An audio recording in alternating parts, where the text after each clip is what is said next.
We have a special guest, District Judge Glasgow's in attendance.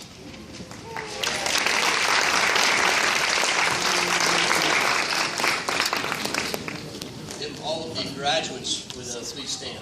Your first applause.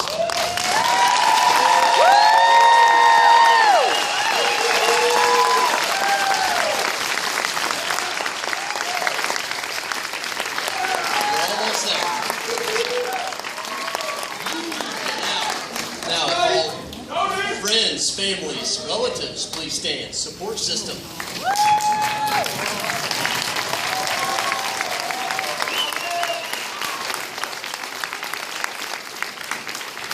Drug court is about a team, and it's definitely a team effort amongst fans, friends, families, everybody. It's a team effort. I'm Scott Godkins, Supervision Officer for Recovery Healthcare. Help out with the mail docket on Fridays. I'm also an electronic monitoring technician. We handle the GPS, remote breaths, and screen units.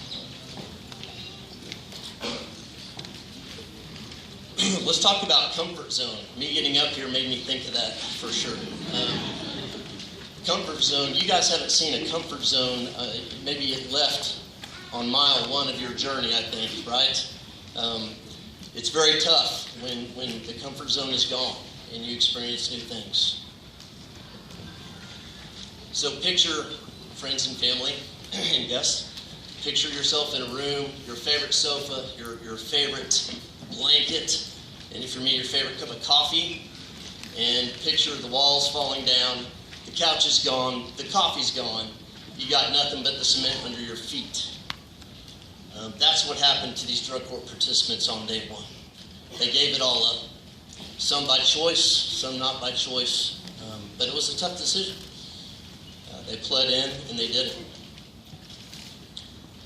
They say that leaving your comfort zone will get you great gains, and it's tough at first, but I think you all are seeing that today. So the walls are down, and all that's left that you see behind those walls are all these things that you guys were running from possibly, were scared of, were fearful of.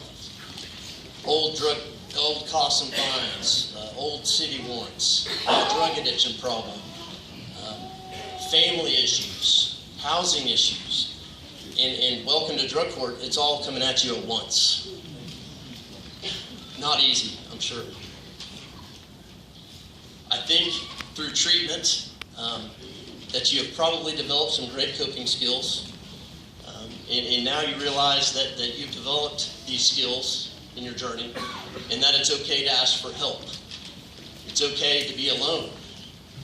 It's okay to be so tired you don't think you'll finish the workday. It's okay to be sad. It's okay to cry. All these things will pass. Your guys' ships have been sailing a lot of years, 20, 30, 40 years, some of you. And it's tough to turn that ship on a dime, but realistically, you've done it today. You've made the turn.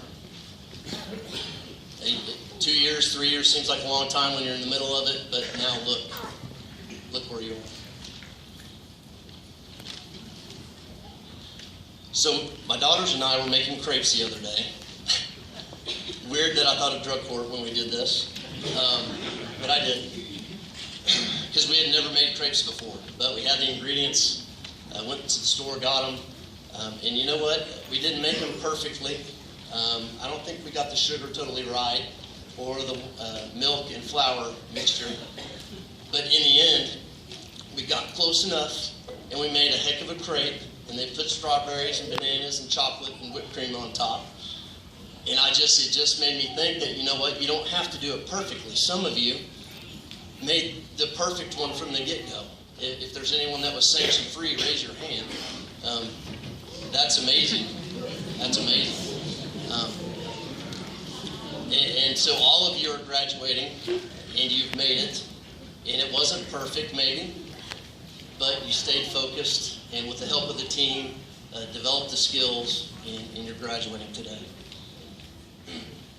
So, I submit to you that there's no need to say, I did this wrong, but I didn't do that right when in regards to your drug court journey.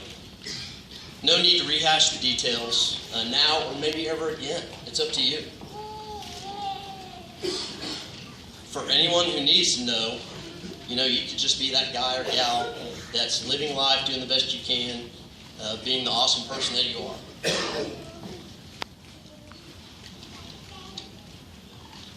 So you don't have to tell anybody, or you can tell everybody. I do implore you to share your story. You guys have an awesome story.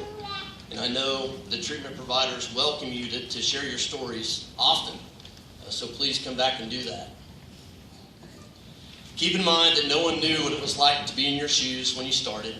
No one may know what it's like to be in your shoes today. Only you know that. But you know what? No one else needs to know that. No one else needs to know where you've been necessarily or where you're going. But as long as you know, that's all that matters. You know your story, where you've been, how you can overcome obstacles. You have all done it in your own way. Some did it perfectly, some took the long road. But whichever path you took, don't minimize your accomplishment today. Lastly, have hope. If you ever get down, click back to these times where you maybe had nothing. You were left with nothing but the shoes on your feet. Click back to those days when you found a way to do it anyway. Hope can be the antidote to stress.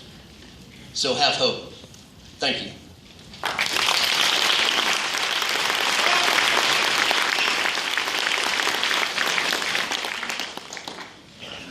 Please welcome to the stage Rosie Andrews, Supervision Officer with Human Skills and Resources, for the recognition of our honor graduates.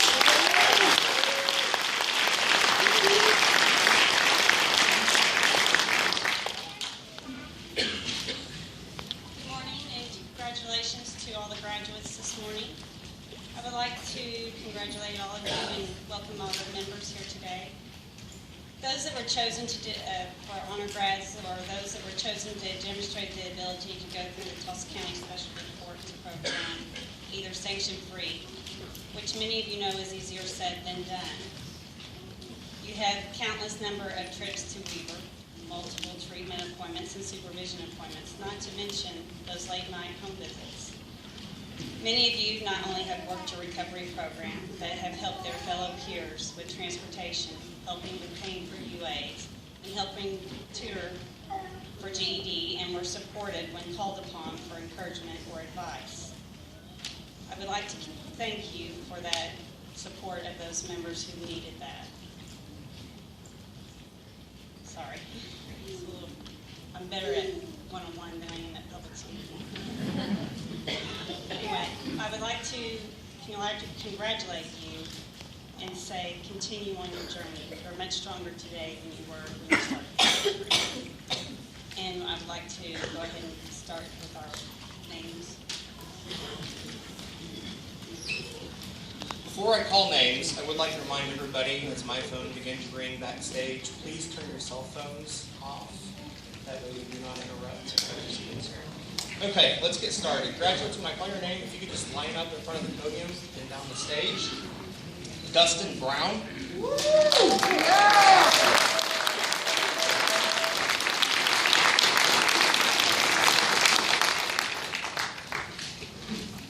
Please come on the stage and just, line up in front of my podium. James Caddy.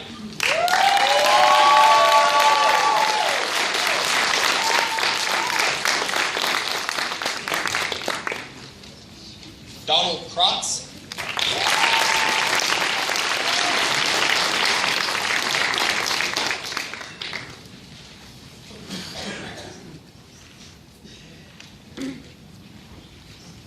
Amanda Goldman.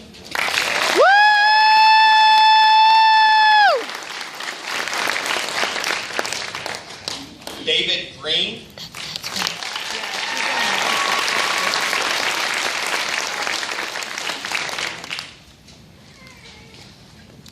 Christopher Hale.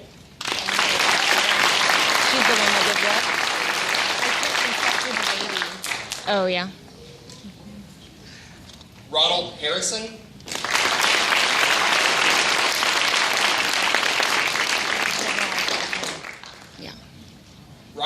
Hedrick.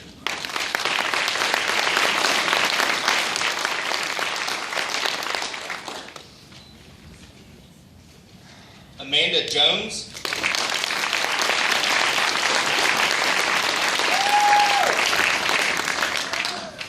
William Kagerize.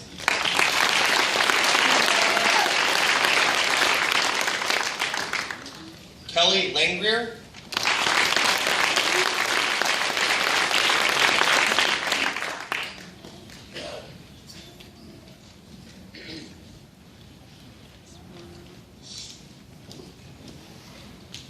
Kelly McDonald.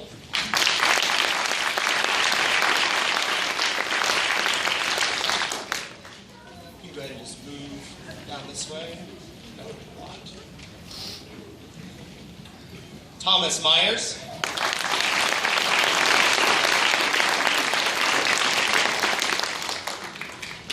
Brooke Peavyhouse.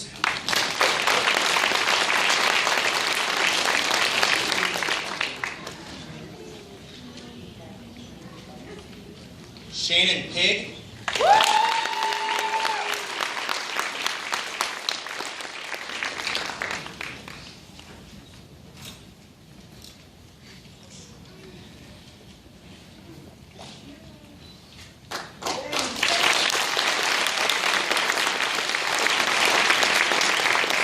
Caitlin Sanders.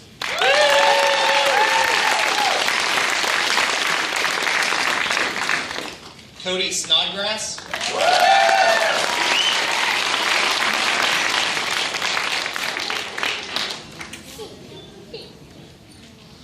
Thomas Sublett.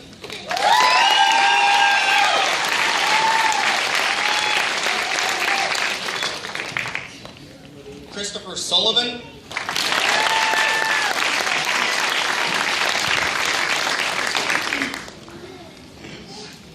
Chelsea Walls.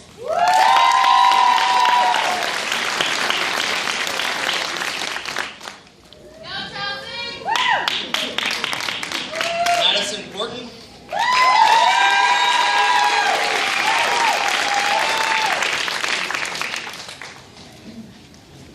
And Daniel Young.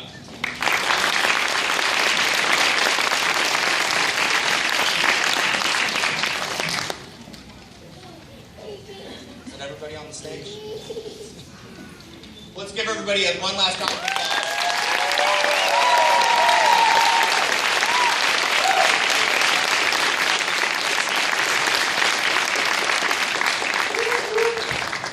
Go ahead and have a seat.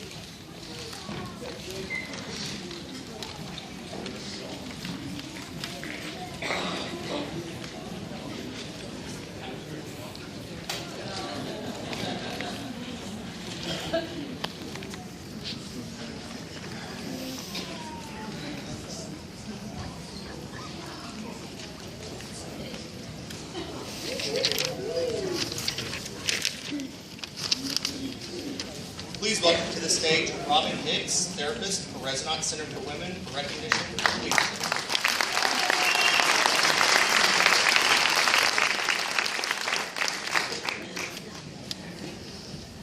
Good morning. So, last week I was asked to come today and say something briefly about leadership, which is funny because anyone who knows me knows I can't say anything briefly. But I'm going to try. Often when we hear the word leadership, we think about people with big accomplishments. We think about presidents and astronauts and CEOs. We think about game changers on a very big level. Often as a society, we've taken this idea, this word leadership, and turned it into something ominous, something bigger than we are. Suggesting that really someone only who does magnanimous things and changes lots and lots of people's lives is considered a leader. But the truth is that everyone in this room has done something to change another person's life. Many of us don't even know what exactly it is we did. If we choose to think of leadership as this thing that's far bigger and greater than we are, we rob ourselves of the opportunity to see, and to be leaders in our everyday lives. Some people lead by talking, by telling great stories and exposing great truths. But some people lead by listening, by being silent and being compassionate. Both are transformative. If you're walking across the stage today, you are a leader. If you're sitting here to celebrate the accomplishments of another, you too are a leader. Good leaders not only have dreams for themselves, they have dreams for others. Good leaders recognize they can't always change the situation they were dealt. They recognize that at times we have to abandon our plans and in order to live the life that's actually in front of us. Sometimes we find inspiration in some of the most unlikely characters. So here's a story, a brief story. When I was about 11 years old, I fell madly in love with a great leader. I was so inspired by this man that I wrote a poem to honor him and to expound upon the love that I knew we would share together. I wrote a poem for him, and it was the very first poem I ever wrote. His name was Sylvester Stallone. And I recall it was pretty hard to come up with words that rhymed with Rocky Balboa, but I did it.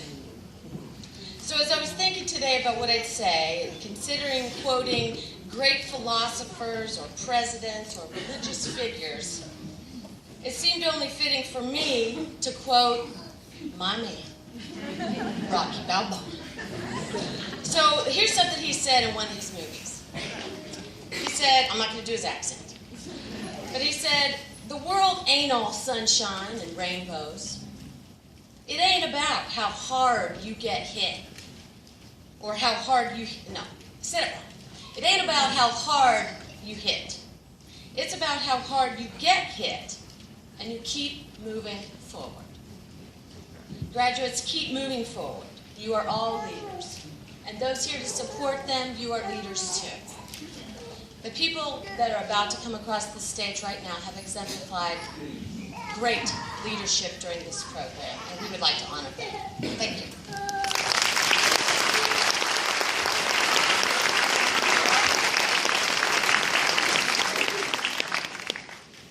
Graduates, as I call your name, please line up here on the stage for us.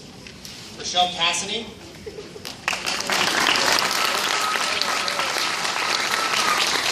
Taylor Evans.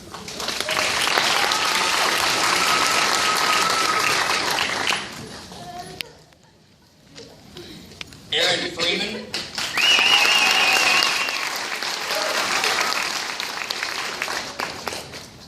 Kelly Langrier.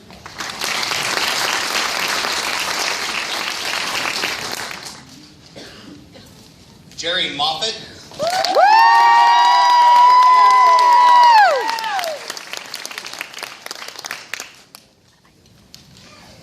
Caitlin Sanders.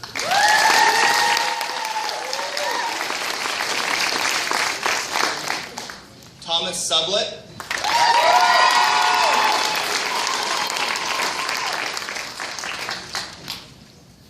And Christopher Sullivan.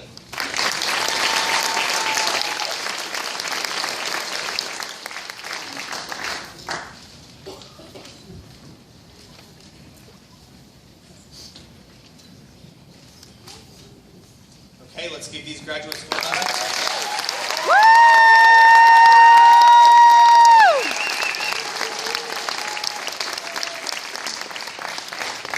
Thank you, graduates. Please take a seat.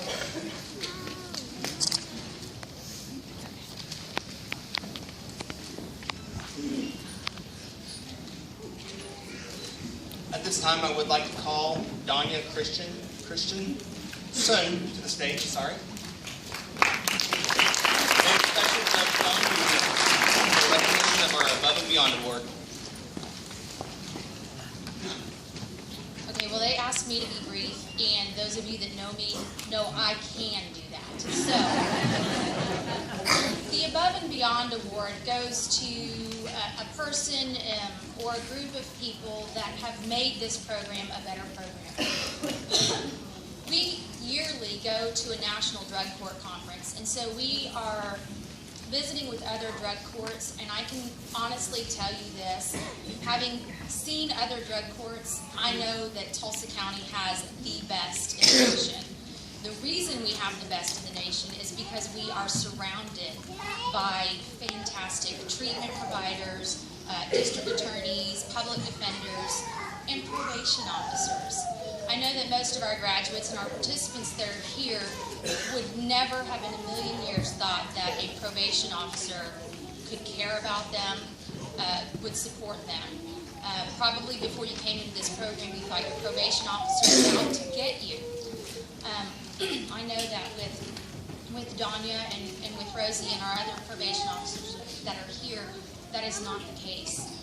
I see the reports that Danya has written to me and the rest of the team that are encouraging, that indicate the amount of hard work that you guys are putting in, requesting incentives for the hard work that you guys are doing.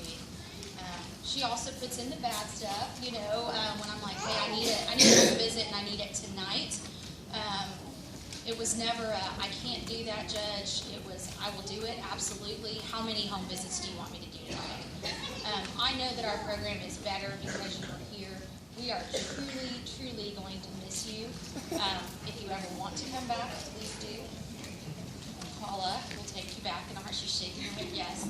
So on behalf of the Tulsa County Drug Court, I just want to say thank you for everything that you have done. Thank you for helping our graduates get here today. And congratulations.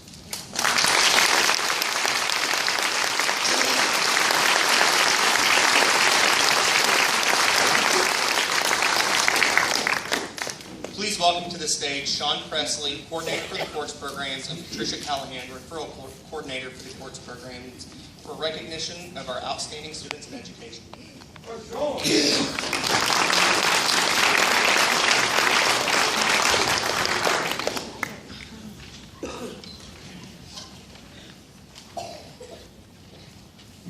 Drug court is a very difficult program.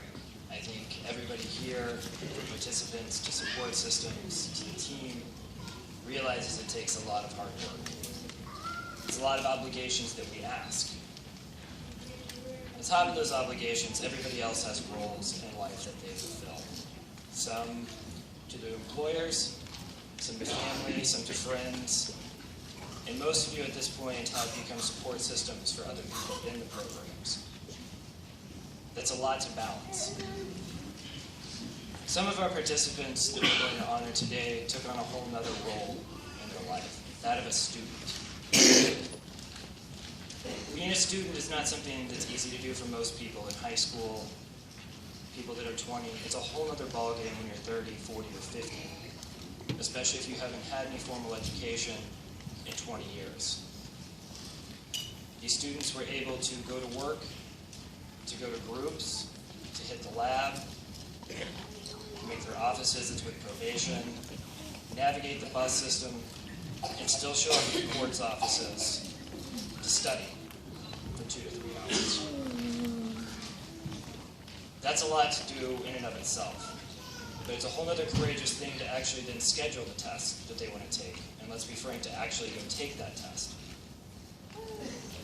It takes a lot of risk and a lot of humility to also go have to retake that test. These individuals showed a lot of commitment and a lot of dedication to personal growth outside of what we demanded through the program, which is the whole aim of the program. And so today we would like to recognize those students who went above and beyond in their own educational goals while still maintaining everything else they had going on in their lives. As I call your name, could all of you please stay up on stage and stand and greet? Starting with those high school diploma recipients. Kelly Lynn Greer.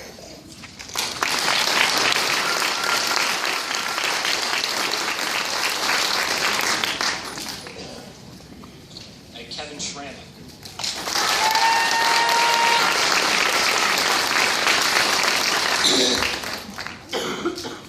Chelsea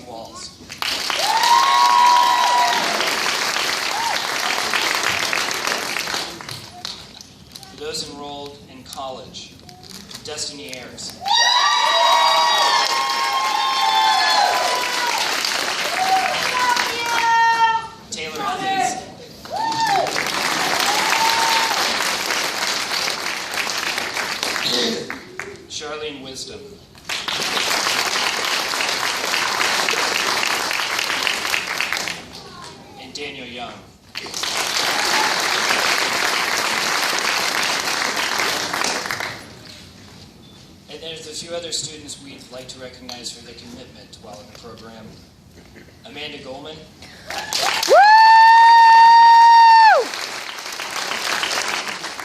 David Haley.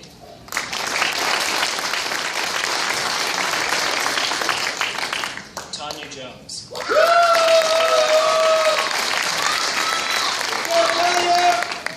Wanda Recess.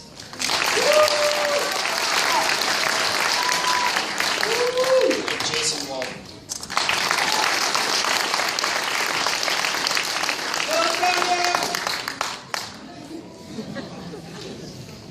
They get a round of applause for their commitment to each other.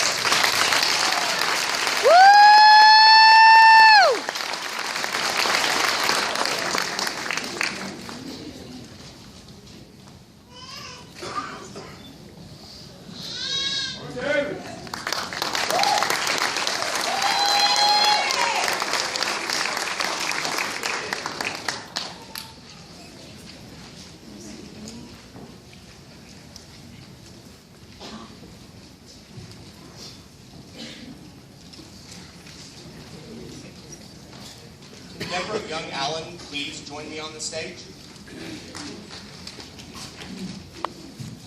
Presenting our next Above and Beyond Award, please welcome Tulsa County Special Imports Programs Director, Rose Ewing.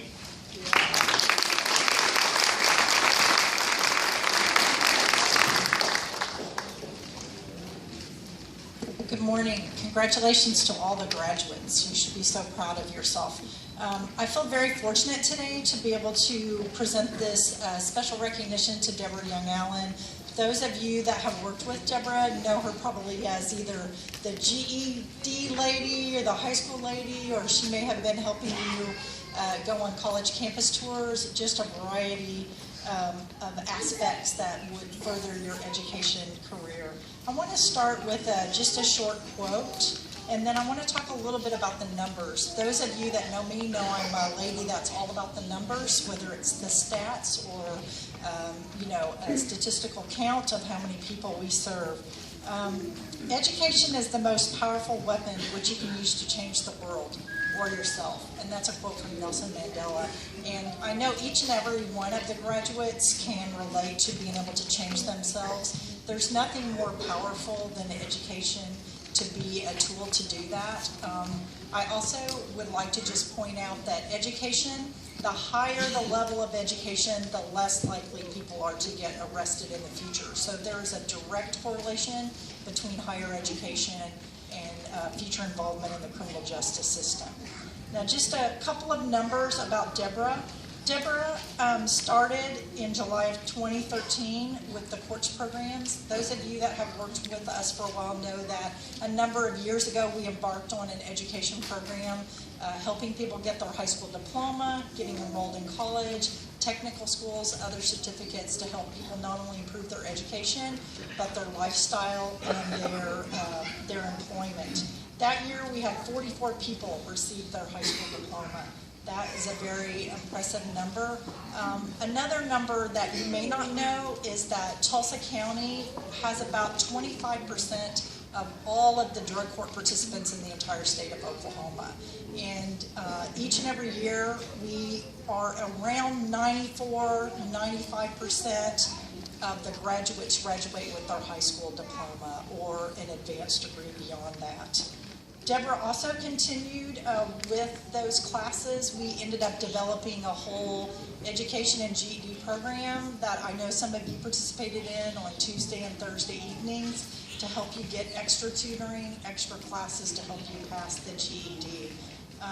Deborah has also hosted a myriad of student tutors, I know one of which is Taylor Evans from Vet Court, who have given hundreds and hundreds of hours of tutoring to literacy students or to education students. I know a couple of the tutors, one exceeded 600 hours of volunteer time, another exceeded more than 1,000 hours of volunteer time for the program.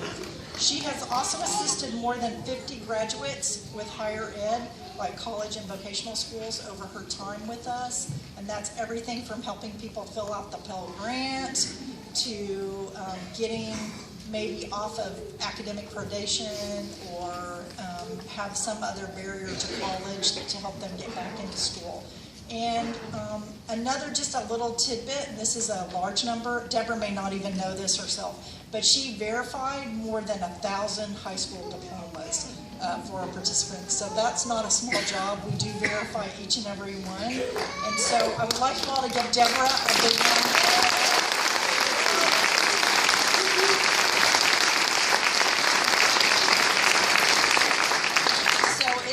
I think appropriate that Deborah's Above and Beyond Award is in the shape of a book, if you can all see that. We thank her for her time with us and also for her extraordinary work and leadership with the program. Thank you.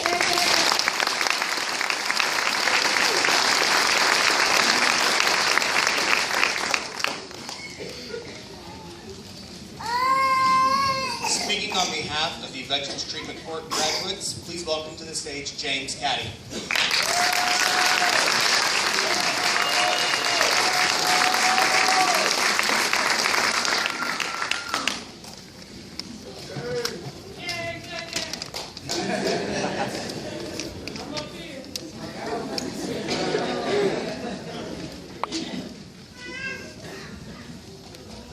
How's everybody doing today? One thing that I have to say is, when I was in jail, I had a choice of doing service on time or the Veterans Treatment Court. At first, I was going to do the service time, but I did not think that was a good idea because I knew I had a situation and something was going on with me in my life. So I chose the Veterans Treatment Court program. When I got out and I signed, I had no idea what I was getting myself into. No idea. And what I mean by that is, get up, some of you all know what I'm talking about. Getting up, doing the UAs, making sure that you make all of them. If you don't, you get an incentive, and that don't look good at all.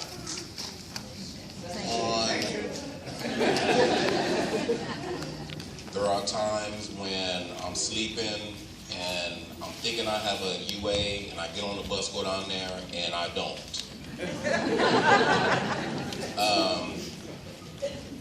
With that, you have groups, you have meetings, you have all of that, and we're thinking, how are we going to do that? And we got all this stuff, not only work. So in the process of all of this, I'm just now getting back in a relationship with my family, my kids. The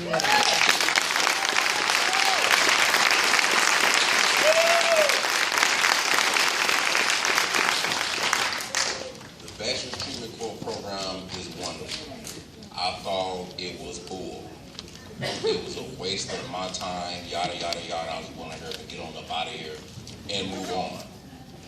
But they have showed me a lot, and I really appreciate it, and my family do too.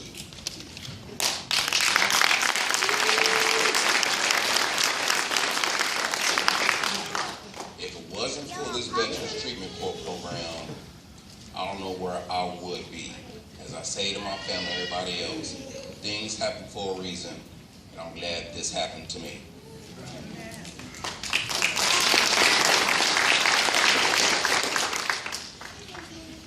They have been there for me. They have helped me through hard times, which I'm speaking about the Veterans Treatment Court program. They have helped me, been there for me, and showed me that they can be trusted.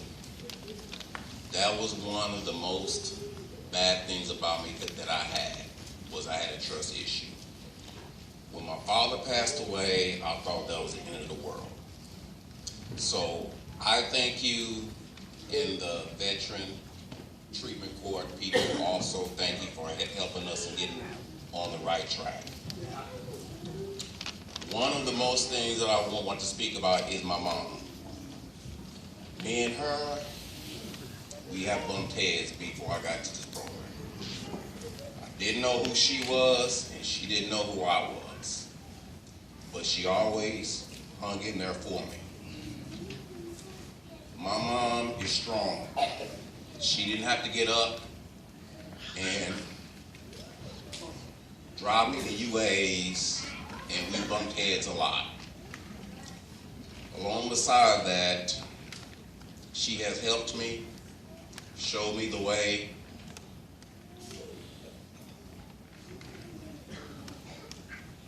and she has been probably the most important part of my life.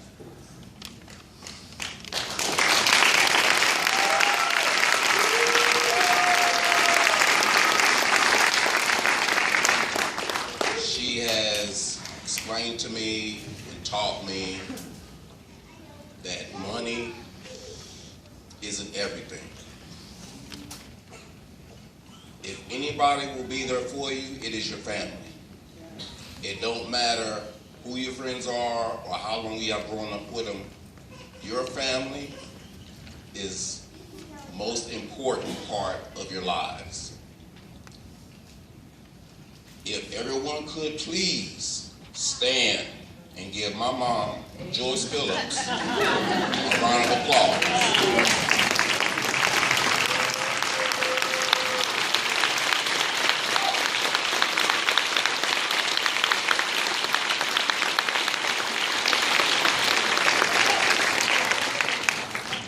Mom, I love you. And I thank everyone for showing up because we did it.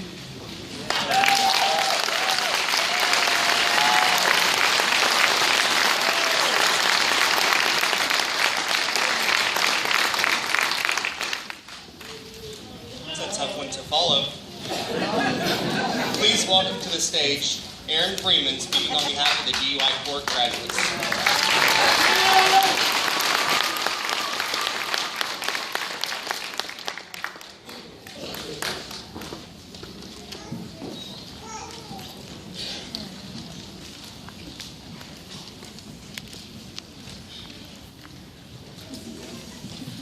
Right. When I first pled in at DUI court, I was hopeless and I had truly lost the will to live. I was angry at myself, I was disappointed, and I was disgusted at who I'd become. Life was too hard, it was unbearable, I had given up, and I just wanted out. I had no vehicle, no license, no job, I barely saw my son, my custody of him was taken away, I lived with my parents, and my welcome there was pretty much gone. When I first started this program, I had no confidence in myself that I would be able to complete it. I did not see myself getting a job because I did not see anyone hiring me. I could not fathom the idea of staying sober, not for one day, and especially not for 2 years. The only thing I could see myself doing was beating the system.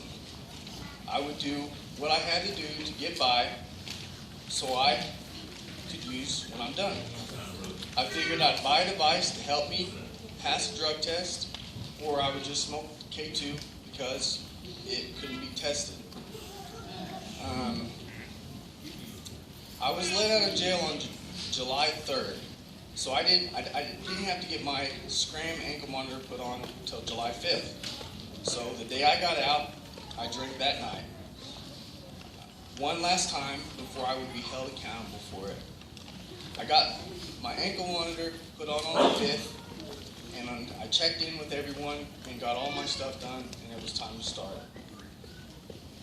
There was a convention and something else going on, so my first court appearance wouldn't be until 3 weeks later. The first thing on the list I had to do was get a job, or it was supposed to be.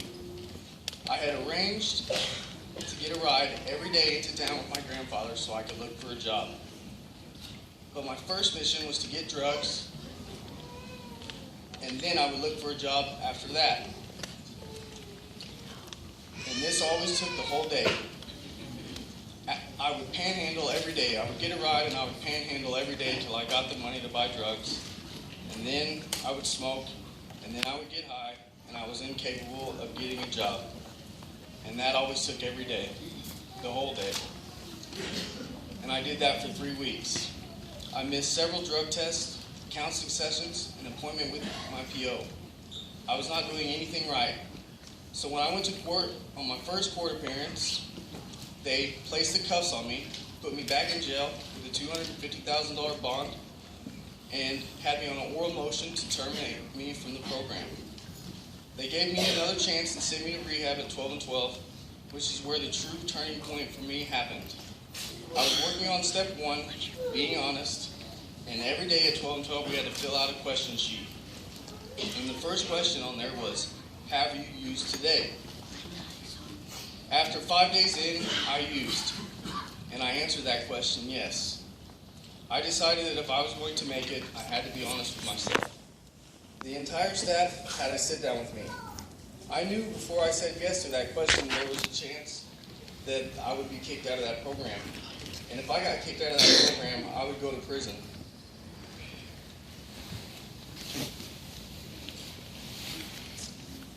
But they let me stay.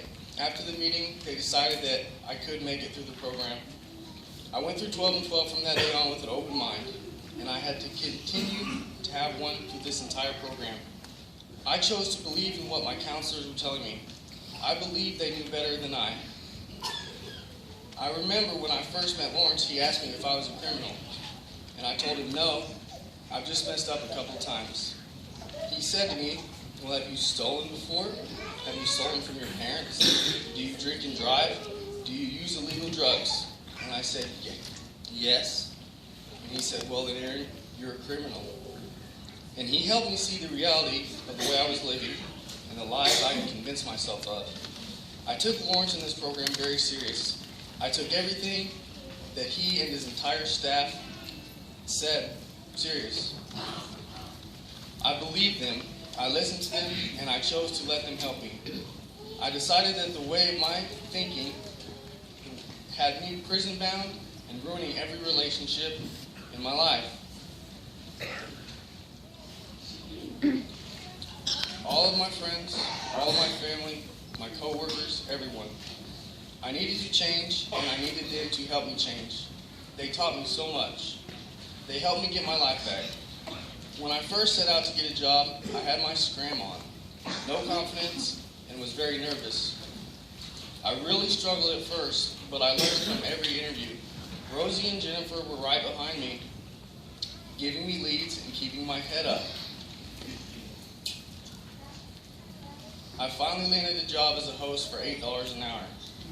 I wanted to be a server, but they wouldn't let me be one because I had no experience. Eventually, I became a server. I used the tools I was learning in my group and individual classes to become a good person and a good employee. I was staying up on all of my court costs, reaver expenses, and bills. I was able to pay to get my driver's license back. I started seeing my son more and more. Things began to improve with my family. I was making friends, dating again, and in general, everything in my life was improving. DUI court and everyone involved changed my life. I am grateful for it. I am a new person today. Lawrence Gilbert made me a new man, and I appreciate and I love him. I will continue to stay sober by using the tools that I've learned in this program. I encourage you guys to support this program for those of you that are new. I did, and it has done wonders for me. I'm a manager now. I have my own house. I drive a Chevy Tahoe. I'm very involved in my son's life. I'm a welcome around my family. People are happy to see me. I have a wonderful woman in my life that makes me very happy. My life is great now.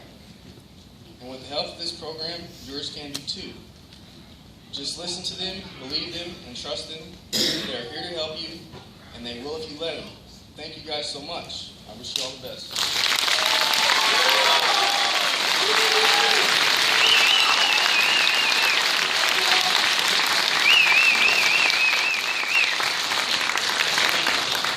Good job. Thank you, Aaron. Now the moment the graduates have been waiting for. Please welcome to the stage Special Judge Don Moody and Erica Jeffords for the presentation of the Special Needs Docket graduates.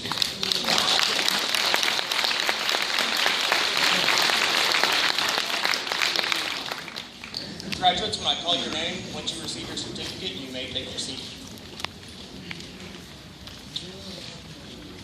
Harry Blair.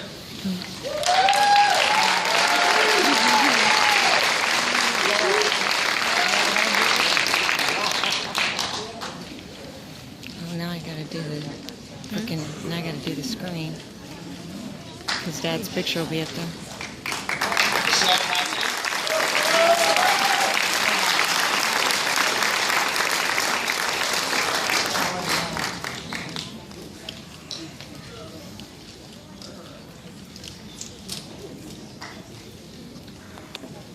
Christopher Hale.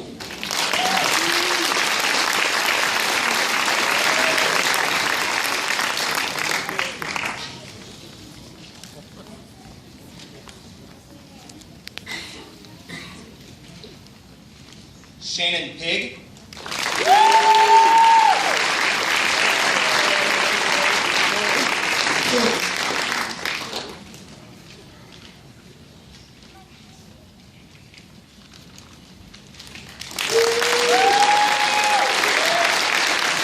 Wanda Recess.